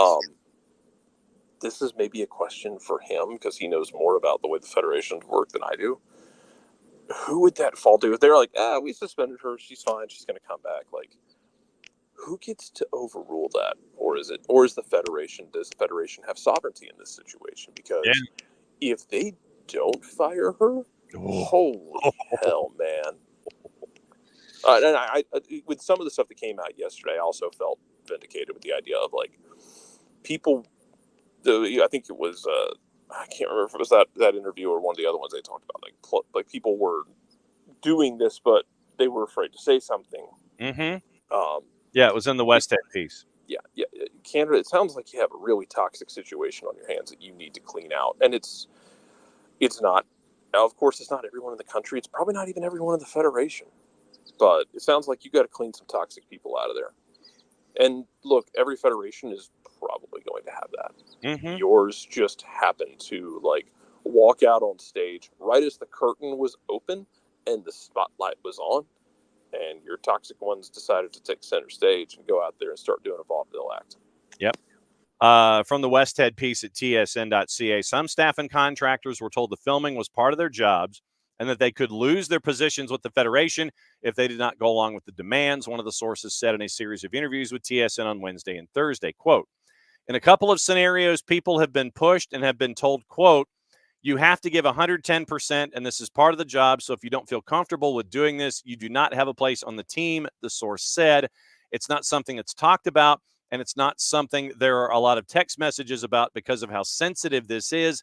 Some of the people who have had to do the filming or review the filming have said to a few staff members how uncomfortable it was for them. One of the sources said the spying included a Team Canada coach filming 2 of Japan's closed-door training sessions during the 21 Summer Olympics in Tokyo. Canada tied Japan. You got a stripper gold medal. Yeah. I know Bart, I think, said, I don't know if Bart said it tongue-in-cheek. I don't know if Bart's here this morning. I don't know if Bart said it tongue-in-cheek or not. If you were doing this in the 21 games, go back and strip their medal. Mm-hmm. We've stripped past medals. There's precedent for it. Yeah. If they're illegally spying on teams' trainings and it goes back to the 21 games that had quote unquote 2020 Olympics, strip their medals. It sucks for the players, but it sucks for the players, but there's a precedent for it. And if the Federation's going to be doing this crap, you have to set an example for it. You have to set an example with the idea that it sucks for the players, because I know the reports are the players were not doing this. The players aren't running the drones. The players aren't demanding that you do this. It sounds like the players just show up and play with the game plan they're given. Canada's women's team has always been good. Canada's men's team is in a very good era. And it would suck to punish players and take away medals, but you have to punish appropriately in these situations, because otherwise, if the punishment isn't enough, it's kind of like Federal Trade Commission stuff, where a large company commits awful invasion of privacy violations, breaks laws, monopolistic practices, that sort of thing. Yeah. A lot of times do it because the fine, no matter what the fine is, it's less than the revenue they got doing it. So you have to make you have to punish them greater than the cost. You have to make the punishment greater than the cost of what they did. Mm-hmm. So if they did this in the 21 games, strip the medal out. The source told West Head, quote, it was a little bit tricky during that time, given the fact that we were under a lot more restrictions, but there were ways to kind of sneak out of the hotel. Yeah. There you go. I was about to ask about sneaking out. Go. Yeah, sneak out of the hotel without people knowing. In Tokyo, a lot of the facilities were a little bit more open, so in some cases you could see from behind bushes or behind fences or behind trees. It wasn't that complicated because they didn't have the big mesh walls. So as long as you were close enough to the facility, you're able to see if you're in a hidden location. The source said they weren't aware if spying occurred in other games during those Olympics. 2 years after Tokyo, a Canada soccer contractor who was scheduled to travel to Australia for the World Cup was told their responsibilities would include trying to record training sessions of opposing teams. When the contractor said they wouldn't agree to do that, their trip was canceled, and a Canada Soccer staff member flew there in their place to do the recording, the source told Westhead. TSN has reviewed text message correspondence of a women's national team coach discussing secret filming of their opponents' training sessions ahead of games in 2022 against Costa Rica, South Korea, and Trinidad. One of the sources said the strategy for filming opposing teams' practices was relatively easy because Canada Soccer staff knew where they were practicing and what hotels they were staying in. So you tried to hire out a third party to do it, which would have given you some sort of elbow room as a sense of, I guess maybe if they get caught, we can say, oh, this third party was just completely out of pocket. Mm-hmm. But they wouldn't do it. So then you hired a staffer, which eliminates your ability to say, this person's completely out of pocket. I do have a question though, because let's bring this back to like Pony Express kind of stuff, John. Sure. Yeah. I wonder if other countries are doing this. Like, I feel like that's kind of the obvious question here. Is like, are other countries doing this? And if they are, is Canada just like ham-fisted and incapable of not getting caught? I guess that's my question. Like, did Canada like just kind of Mr. Magoo their way into getting caught? Are other countries doing this, or is Canada kind of taking this prep to like the next level? Which but no one. Bev obviously doesn't have the swagger of Marcelo Bielsa to get popped for spying and then sit at the press conference and tell you everything about the other club he's about to Here's play. your PowerPoint presentation on why we didn't need the drone. Yeah. This is spying, yeah. Obviously doesn't have that amount of swagger, which look, Marcelo Bielsa has like terminal levels of swagger and confidence. So there's that. But yeah, man, this is roll up a newspaper and pop Canada over the nose with it, because you got to do something with them. Well, but then to your point, and to take the Pony Excess example forward, does Canada then turn into Sean Stopprich and start narking on other folks? That would be hilarious. I think Canada has to get its own house in order first, because if you have staffers who are coming in at whistleblower status now, and you end up in a situation where different people start whistleblowing different things, you got more to clean up than maybe you bargained for, Canada. Man, whatever he knew or didn't know, man, Jesse Marsh gonna have a time of it now. Like, he's still got a talented roster. They'll still play hard. They're constructed really well when they call people in to do what he wants to do. But Jesus, Jesse. I don't want to hear comments about the U.S. national team now. You got your hands full. Especially a U.S. national team job that you're not going to get after you went and like torched the bridge. So I don't want to hear about like Jesse Marsh and the U.S. national team. Like, Jesse threw a bit of a fit and torched that bridge with the current people in charge. I don't know if he torched it permanently or if new people and time heals wounds, but like the bridge is going up in flames right now. And I don't want to hear Jesse talk about the U.S. national team, because he's got his own things to deal with here in Canada. He's going to have his own mess to clean up, because whether or not he knew about all this, whether or not he signed off on it, it's still going to reflect on him. And I'm inclined to think that I'd be interested to know what they did or didn't do at Copa, because like I said yesterday, soccer coaches are insane. They are clinically insane human beings, not unlike football coaches. I will not really ever believe a coach if they say, well, I had no idea that was happening. Oh, you're all unhinged. You are all like, again, you're Batman villains with worse marketing and not crazy costumes. because you know what's happening. You're not running a club, and you're sure as hell not coaching for the national team without, especially Jesse taking that job in Canada, being in the shape it was in before.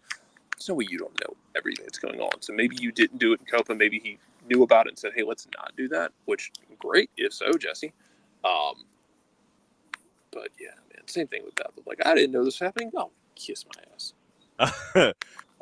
Kevin Blue about Jesse Marsh, quote, he explained to me that he denounced it immediately and forcefully and has communicated that to his staff, both the existing staff and the staff that were from previous coaching staffs that are still with us, Blue said Friday.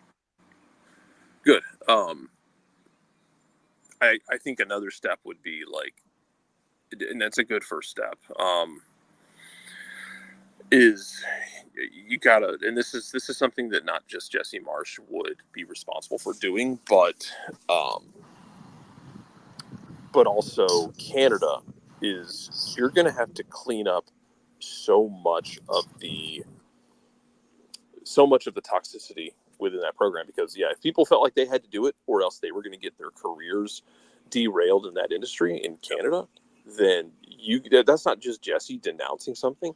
That is like top down. You need to take this to, like, I don't know, some damn spa, wherever you can take your national team, entire actually not just the team, the whole damn federation, to a spa and find a way to cleanse out the toxicity. And that is a slow process. You don't do that overnight.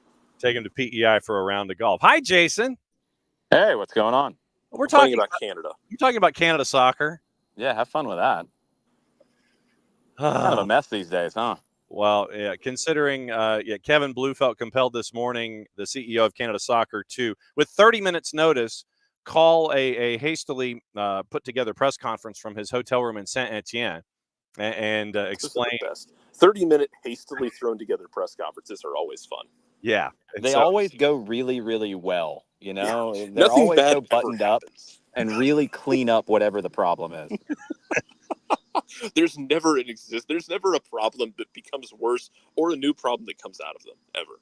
Yeah. And so with all of the discussion that we've had, we've kind of had to add a second lane of traffic here, where Kevin Blue mentions and confirmed that Jesse Marsh was aware of drone usage at the Copa America, at least after the fact of the attempt for the Canadian men's national team in the tournament. So we got that's new. Good times. We got that from Kevin Blue this morning. But yes, Jesse denounced it immediately when he apparently was told about it. But Kevin Blue broke that this morning in his press conference.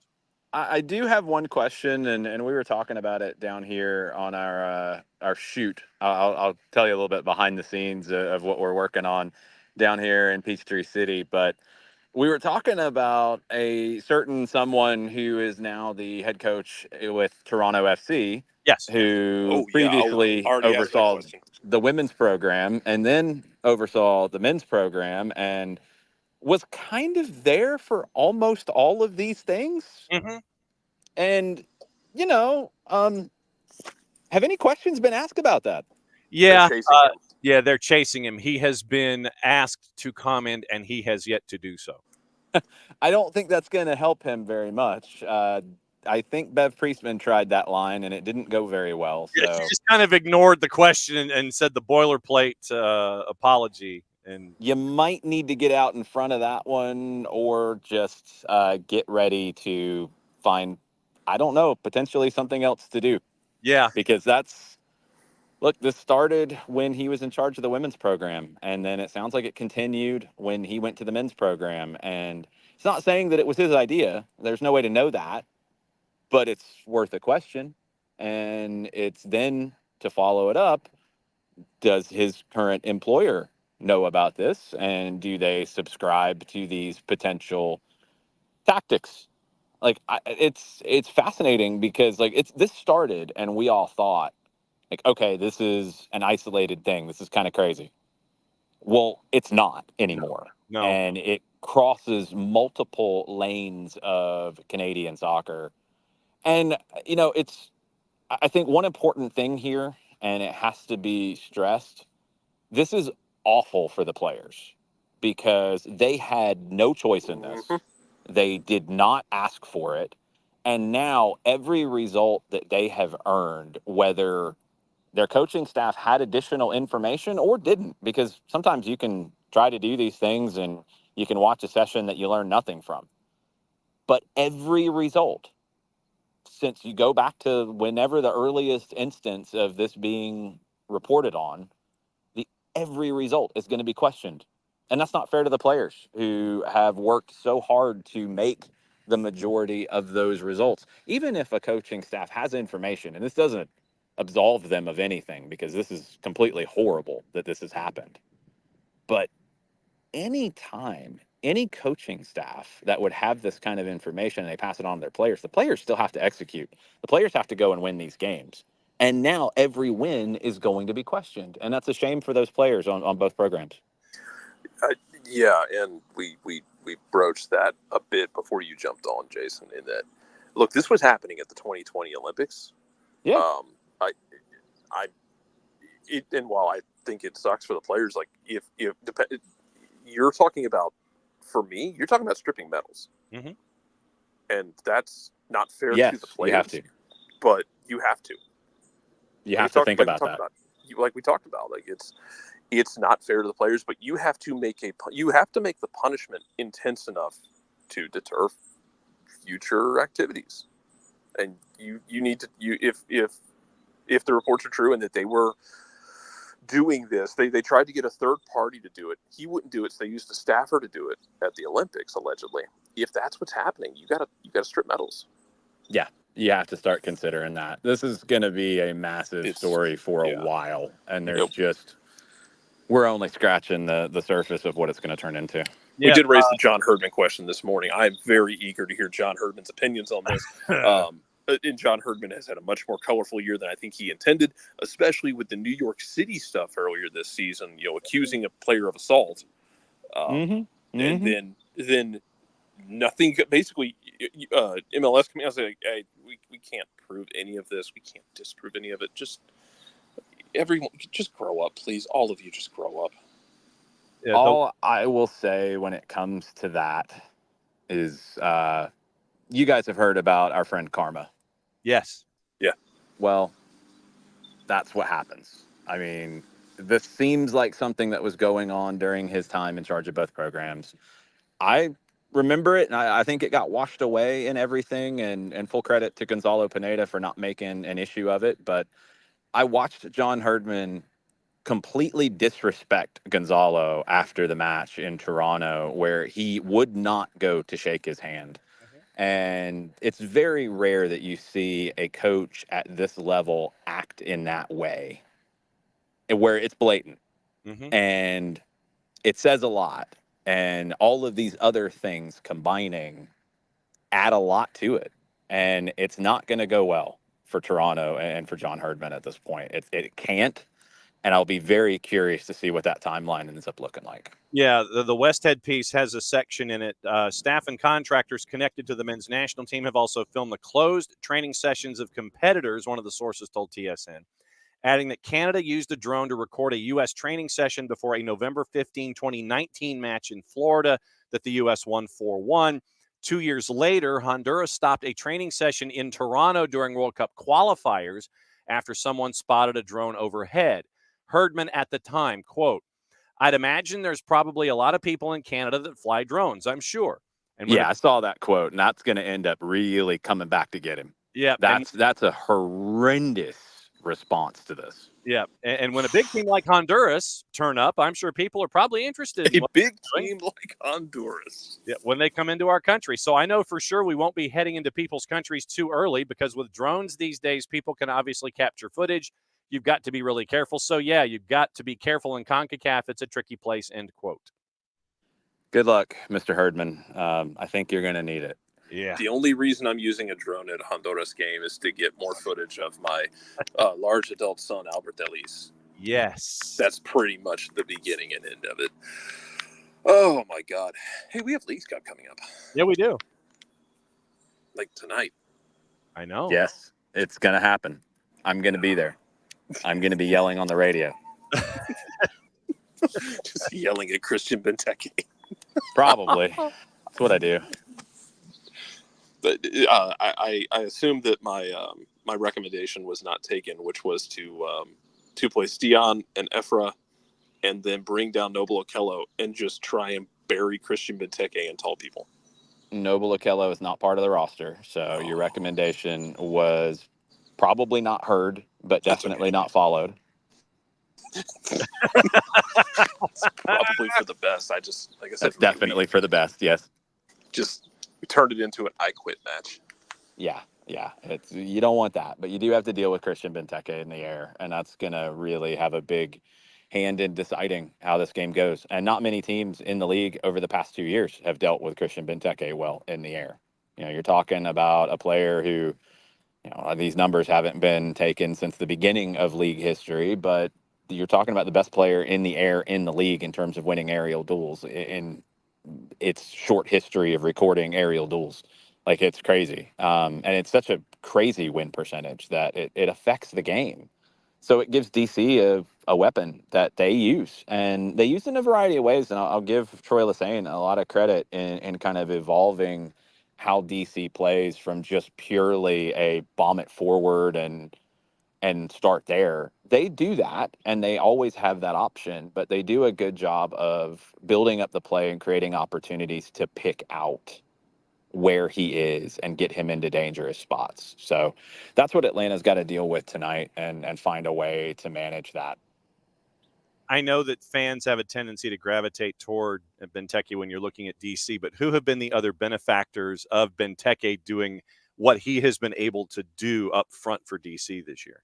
Oh, I think you're seeing Stroud, especially as a player with 8 assists this year, as somebody who has found a way to bolster their game by feeding the big man up top in a variety of ways. And we saw it against Atlanta. Stroud was great against Atlanta in terms of dealing with finding that space and then finding Christian Benteke. So he's one. Aaron Herrera is another one who I think is having a great year as a right back. And when you have that kind of target inside the 18, becomes really valuable to have players who can either get wide like Stroud and get into dangerous spots and serve up great opportunities, or fullbacks like Herrera who can get forward and create good opportunities from the width. Jarrett, for Jason, go for it.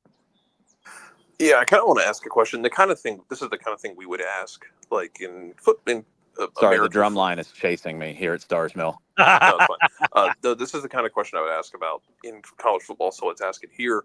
You're seeing the same team for the third time in a couple of months. Like, it seems like it's tough to surprise people at that point. You generally know what each other are. So how do you factor in wrinkles? How do you factor in, okay, we're just going to have to go play our game better than they play their game? Yeah, I mean, there's only so much you can do because I think both of these teams, they are who they are. And I think DC, maybe more than Atlanta, has limitations in what they can do differently. Like, I don't think DC tries to do anything differently in this game. I think they come in and they play their game, and they expect to have that be successful as it was last time here at Mercedes-Benz Stadium. I think Atlanta's got more flexibility in what they can do. And it's going to be down to Rob Valentino and his staff to find that. I think you've seen a couple different looks from Valentino in his 9 games in charge. You've seen the 4-3-3. You've seen the 5-2-3 that is a lot like a 3-4-3 at times. I wasn't lying about the drum line chasing me. They're walking by right now. We'll get into that in a second. They're walking by right now, so I hope you can still hear me. Yeah. I think Atlanta's got to find a way to be dangerous in different ways, and you have an individual level of talent, in my opinion, on the Atlanta side that can bridge that gap a bit. So guys like Sabo Lopjanitsa, Sean De Silva, you want to get them into 1v1s and create some of those unpredictable moments that DC isn't going to be able to deal with as well. But I'm just curious to see what shape it's going to be. Do you add the extra center back to try to double team Benteke at times and lose a player higher up the field? Or do you go with a line of 4, 2 center backs, more traditional, and you just have to win your duels against Benteke? I'll be curious to see which option Rob Valentino and his staff opt for. It sounds like you're playing college football 2025 right now. I am not. I am here at Stars Mill High School. And I know. we are doing a shoot, and we did not know that band camp was going on this week. And so we moved from the stadium where we were doing the shoot because as we arrived, tubas showed up, and we knew that would be a problem. And we moved up to the practice field further up on the campus, and we're like, okay, cool.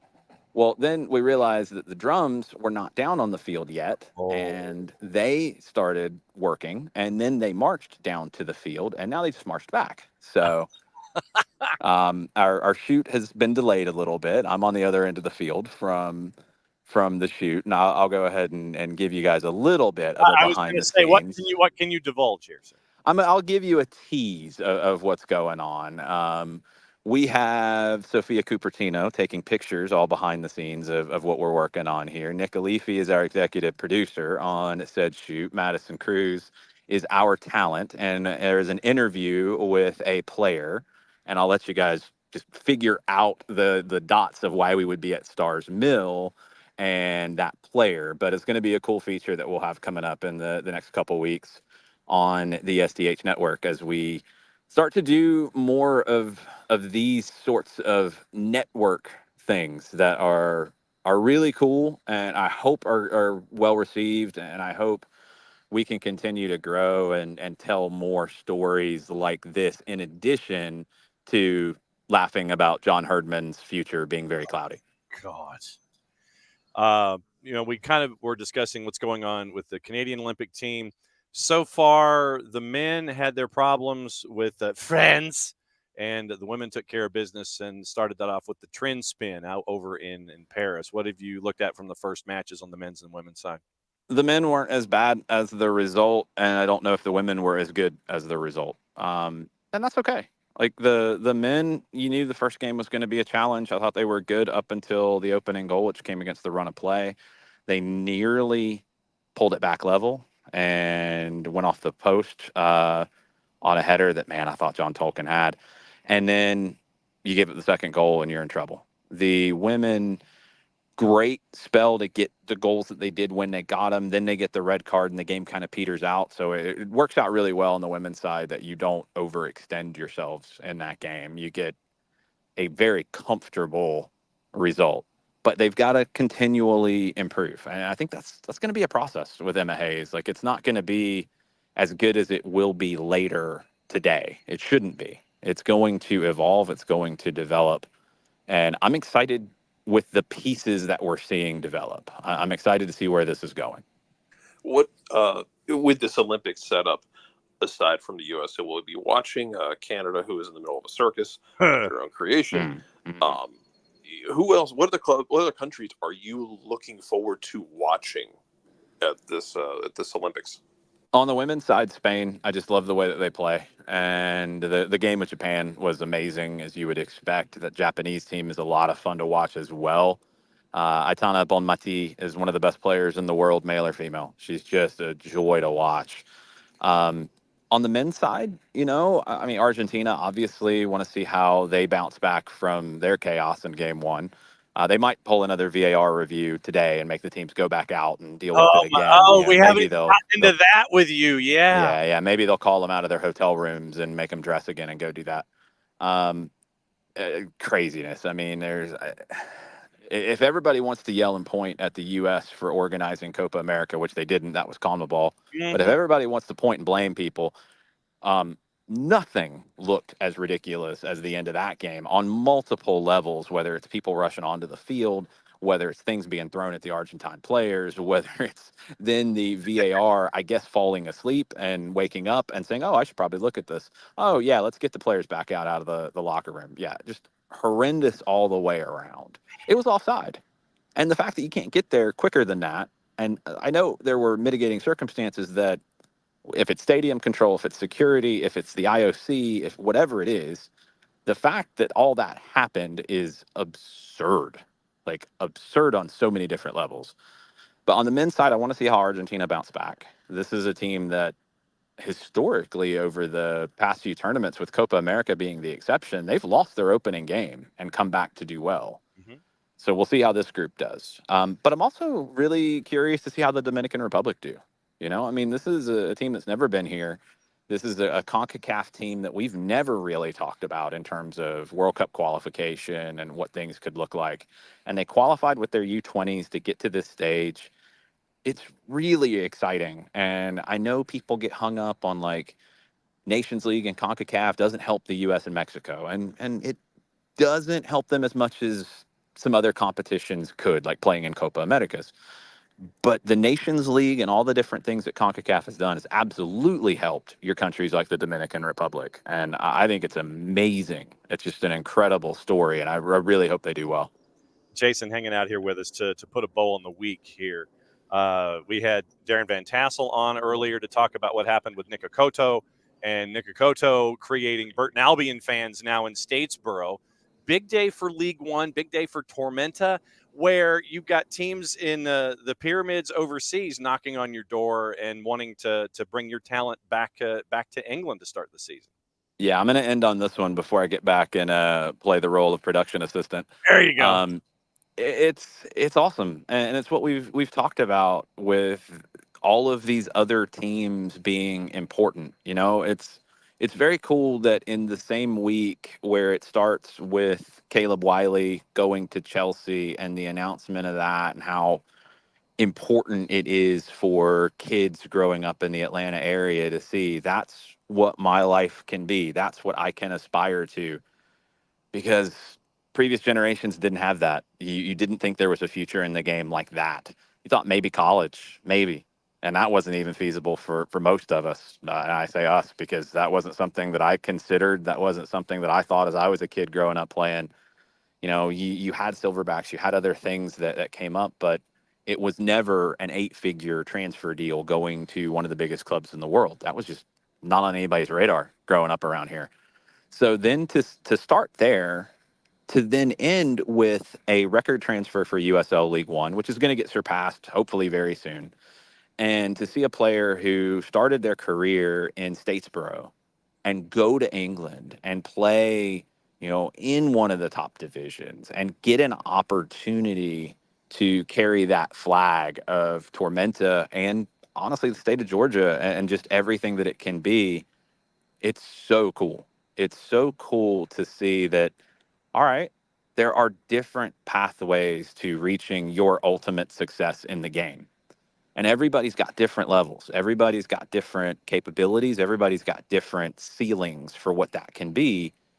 And now there are multiple opportunities out there to get to whatever your ceiling is. And it's just amazing to see.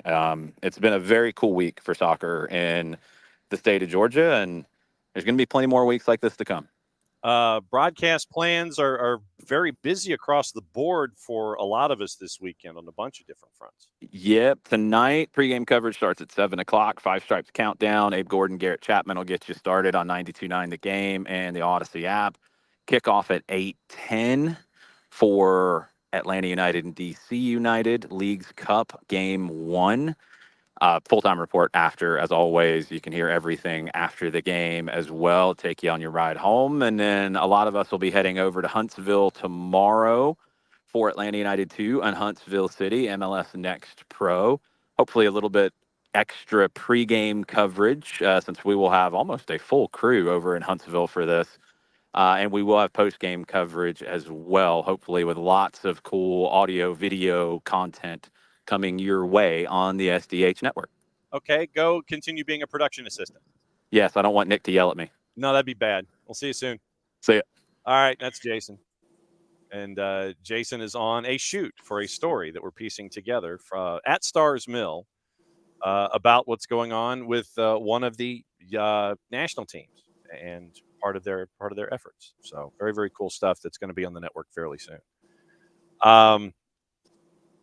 More from the Canada Soccer press conference this morning. And like I said, do we call Zooms officially press conferences? Technically they are. Let's just do it. Okay, so it's so more from the presser this morning with Canada Soccer CEO Kevin Blue, where he was discussing a potential systemic ethical shortcoming. That's going to have to be on a T-shirt now. Systemic ethical shortcoming. It's like, I'm a systemic ethical shortcoming. Is this kind of like when Will Smith's wife referred to it as an entanglement? Yes, I believe so. Okay. It is. So he said, Kevin Blue said he has not considered a team withdrawal from the tournament, primarily because, quote, we feel like we've addressed the situation swiftly and significantly, end quote, to continue. It would be to the detriment of our players who've worked so hard and sacrificed quite a bit to be Olympians and have not engaged in unethical behavior. I will not consider us withdrawing on the basis of the fact that we support our players as Olympians and their right to be here and their right to compete. Earlier, COC, Canadian Olympic Committee CEO David Shoemaker, said Bev Priestman was likely aware drones were used to spy on the opposing team's training sessions in France. At Olympic House in Paris, he said, quote, one of the key pieces of information was the conclusion from Canada Soccer that she needed to be suspended based on their accumulation of facts. I've seen some of them, some of the information they have, and we've gathered some additional information ourselves that made me conclude that she was highly likely to have been aware of the incident here in Saint-Étienne. That sounds like us. When we sit there and we go, possibly, probably, maybe, perhaps. And we do it tongue in cheek. But the CEO of the COC, David Shoemaker, basically pieced together a couple of those words, highly likely to have been aware. I know he's covering his butt for legalese, but still. He is, but like, this is the thing about it is like, well, I know it's legalese, right? Mm-hmm. But it's such an exhausting amount of for me, it's like an exhausting amount of like disrespect to the people who are paying attention to this, like the viewer. Yeah. You know, like come on, we know we're not dumb. Don't treat us like we're dumb. Well, I mean, it's but they're going to. Well, yeah, right. So, legitimately, it's one of these moments. Really? I mean, it's a Seth and Amy moment. That's what this is. And so Shoemaker initially said back on Wednesday he was persuaded that Bev Priestman had, quote, no involvement, no knowledge of the incident, but his opinion later changed. This is the Canadian press. Decision to kick Priestman out of the games made on Blue's recommendation, who stated in the release today more information recently come to light about previous incidents. Blue has pledged an independent review of the situation. Oh, joy. Great. Fantastic. I mean, no, what all this sounds like is that we are doing whatever we think will make the noise go away. Mm-hmm. That didn't work. Let's try something else. Yes. That didn't work. Let's try something else. Yes. And we are just repeatedly trying to knock the noise down. Mm-hmm. And that's where it's beginning and ending for them, you know? Mm-hmm. A couple of other pieces of news before we get out of here. We did mention gossip, rumor, and innuendo, or at least some of the basic stuff this morning. Robert Taylor has signed a contract extension with Messi and Friends through the 26th season with a club option for 27. He's earned it. And they have also brought in another, the David Martinez, another defensive player on loan from River. So I believe there's an option to buy on that too.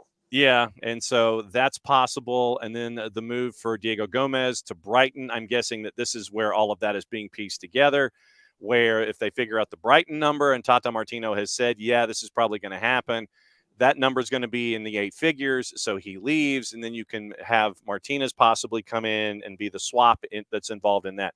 We really haven't gotten into Bordeaux and what's happened there. They're basically they wiped themselves off the map. Yeah, they ceased. They Thanos snapped. Yeah, this is not just a Bordeaux thing, by the way.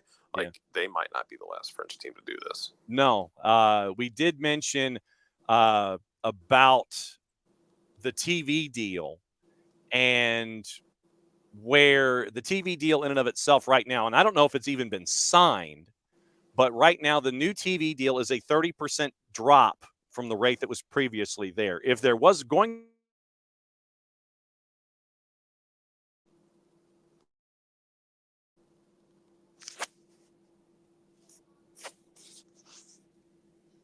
keep an eye on this league. And Jarrett, to your point about players that were on the Bordeaux roster, one of them currently dinged up, but has a history here in Major League Soccer, Albert Elise, was one of the top 6 highest valued players.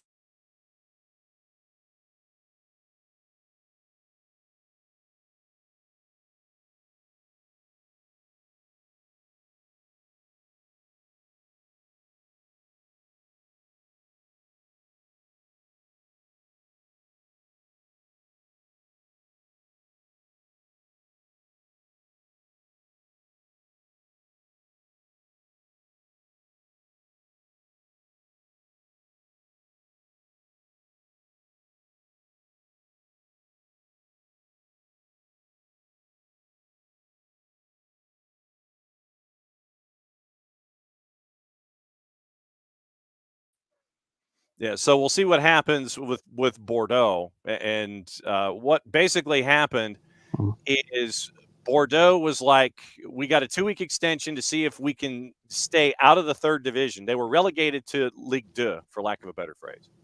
Relegated to Ligue 2. Then the French overseers were like, well, prove that you have the finances to make it into Ligue 2. And they're like, They do not. We don't right now. Fenway Sports Group kicked the tires on it. Or Friedkin kicked the tires on it. And Friedkin was like, after a couple of weeks, nah. And so Bordeaux filed for bankruptcy and dropped their pro team status after they were relegated to the 3rd tier. So Fenway, they withdrew their thoughts. 6-time French champs demoted. Fenway Sports Group pulls out over takeover talks. All these kinds of things are a part of the are a part of this dynamic. And I mean, this should be, I don't think it will be, Jarrett, but I think it should be a warning sign for a lot of folks these days. Yeah, it's gonna be messy. Like we said, this isn't just a them thing. This is like this other French team's gonna have this issue. I know you mentioned Albert Elise before my signal went haywire. It's all right.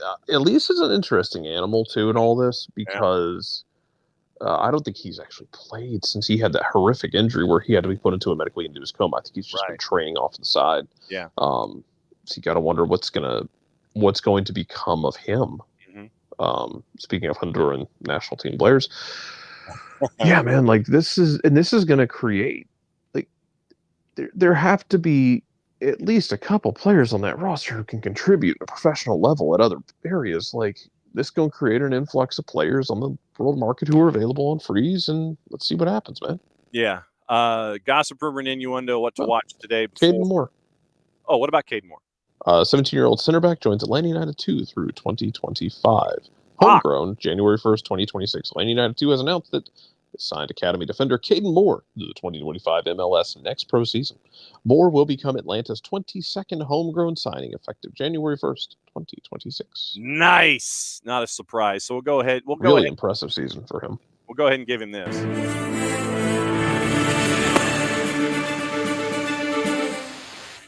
And we had the chance to catch up with Steve Cook about Caden Moore and what we've seen from Caden Moore. And that left-hand side of the back line as we get ready for Hunt City this weekend, Caden Moore and DCQ. You want to talk about left back and center back university here with Atlanta? Mm-hmm. Well, that's the thing is, because I've argued that it's center back you, Jason's arguing it's left back you, and ¿por qué no los dos? Exactly. ¿Por qué no los dos? Yeah, man, it's been very impressive to watch them. Caden Moore still has some growing to do. Why he's going to be on a second team deal until 2026. Mm-hmm. Caden is 17, I believe now. For 17, 8 appearances this year. He's physically on a good level. Mm-hmm. He's going to have to keep improving. Next year will be important for him. But yeah, this is a really cool bit of progression for him to take that next step, to be that next center back. Very excited to see how he continues to develop, because that's awesome to see. Yeah, and Jason got into the broadcast plans. 8:00 or 8:03 kick in Huntsville tomorrow night. We should be on at 7:30 at the latest for pregame. might be on a little earlier, depending upon everything going on in Huntsville. Yeah, you have fun with that. Yeah, I'll be at Silverbacks Park fighting off ghosts. Oh, I'm sorry. I've got UPSL. Well, I've got UPSL Elite 8. Soda City. Oh, there you go. Soda City will be playing. For those of you that don't know, the TLDR on this is, so each state, like each I guess region puts out their UPSL champion. For instance, for the Georgia, it was Calandra Pro Profile KSA. Mm-hmm. North Carolina's winner, or that that region, whether it was North or just the Carolinas, was actually Charlotte FC. Yes, it was. Charlotte FC chose not to send their team forward into the UPSL playoffs. I don't know why. Yeah. The second place team also chose not to send their team forward in the UPSL playoffs. Soda City, who finished third, got to go instead, went and beat KSA in 120 minutes, and then beat Tennessee this last week in a shootout. So Soda City, who was the third team in the Carolinas, is now moving on. Mm-hmm. Yay. Yeah, so Jared will be dealing with that. We've got the beginning of Leagues Cup tonight, 92.9 The Game. Gossip, rumor, and innuendo, and what to watch today before we get out of here. Manchester City have made an offer to sign Danny Olmo from RB Leipzig. Barcelona also chasing Olmo, have an initial bid of £40 million, which would be spread over 4 payments. I'll gladly pay you Tuesday for Danny Olmo today, plus $20 million in add-ons. So that's Barcelona. Barcelona wants to do it on the budget plan. Manchester City's like, you got change, we'll pay you in bulk. Leipzig have rejected Barca's offer for Olmo as it falls well below their expectations. That's from Florian Plettenberg at Sky Germany. Well, duh. Jared Branthwaite intending not to sign a new deal at Everton unless they can match the £160,000 a week deal being offered by Manchester United. 4-letter paper. Take the information at your own peril. Aaron Wan-Bissaka has rejected advances from West Ham and would prefer to move it to Inter Milan. United have revisited a potential swap deal involving Wan-Bissaka and Denzel Dumfries. 4-letter paper. Brentford's plans to let Ivan Toney leave could be shelved after his replacement, Igor Thiago, suffered an injury in the preseason. 3-letter paper. Tony's valued at $50 million. If they can get $50 million for him, they're going to let him go, and then they'll reinvest. Trust me. Crystal Palace have agreed to a €15 million deal in principle to sign Senegalese winger Ismail Assar from Marseille. Arsenal have opened up talks with PSG about Fabian Ruiz, but a move would require the Gunners to offload a player. Villa monitoring Dortmund and Karim Adeyemi, who's attracted interest from Juve and Chelsea. Napoli winger Jesper Lindstrom has completed his medical at Everton. Fabrizio Romano, Tier 1 sourcing. Remember, and we do not have a Miranchuk update yet either. Chelsea, Kepa could switch places with Andre Lunin in a swap deal with both clubs at Real Madrid. West Ham have made a £30 million bid and offered English midfielder Lewis Orford in a move to sign Villa's Jean Duran. Nottingham Forest rejected a West Ham bid for Nico Williams. Liverpool have been told they'll need to submit a £50 million bid to land Juve's Bremer. Chelsea close to signing Ivory Coast defender Guela Doué from Rennes in a £7.6 million deal. PSG closing in on a deal for Benfica's midfielder Joao Neves. Miguel Almiron is in advanced talks to leave Newcastle for an unnamed Saudi Pro League club. 2 weeks have passed by, so let's go ahead and resurrect that rumor. Didn't they try to didn't they try and send him off last year? Why, yes, they did. And he didn't want to go? Correct. Okay. Uh-huh. So that's where we are. Yes, absolutely true. What to watch, where to watch it. Summer Cup on CBS Sports Network in the NWSL, Bay and Angel City at 10:30. Hartford and Phoenix is at 7:30 in Hartford. Leagues Cup on FS1. Pumas and Austin is at 9. FS2, CPL, York and Ottawa is at 7. CONCACAF U20s is at 10. Honduras and the Dominican Republic. Couple of friendlies. Rot-Weiss Essen and Bayer Leverkusen at 1. Liverpool Real Betis on ESPN Deportes at 7:30. Tuda Ene simulcasting Leagues Cup as well as Unimas. Leagues Cup 5 matches on Apple TV and Season Pass. Atlanta, D.C., Orlando, Montreal, Pumas, Austin, Seattle, Minnesota, LAFC, and Tijuana. Plus has Belgian Pro League with Club Bruges and Mechelen at 2:40. Leverkusen, Rot-Weiss Essen at 1. Colorado Springs and Vegas is at 9 o'clock on ESPN+. Fox Soccer Plus, El Salvador and Canada from the U20s at 7. Summer Cup on Golazo Network. Lou City or Racing Louisville, North Carolina, and San Diego and America at 8 and 10. Paramount Plus is broadcasting the Summer Cup, 2 matches at 8. Chicago, Guadalajara, Racing Louisville, North Carolina, San Diego and America is at 10. Bay FC and Angel City is at 10:30. That's your viewing. What else is on your mind before we get out of here? Just busy weekend. We got game tonight. All of y'all will be traveling to Huntsville. I'm sorry I won't be able to come, but UPSL said they needed someone to go yell about this game, so here I am. Busy weekend, and then everyone's going to have like 9 days off before the next Atlanta United match. We'll see if Manchuk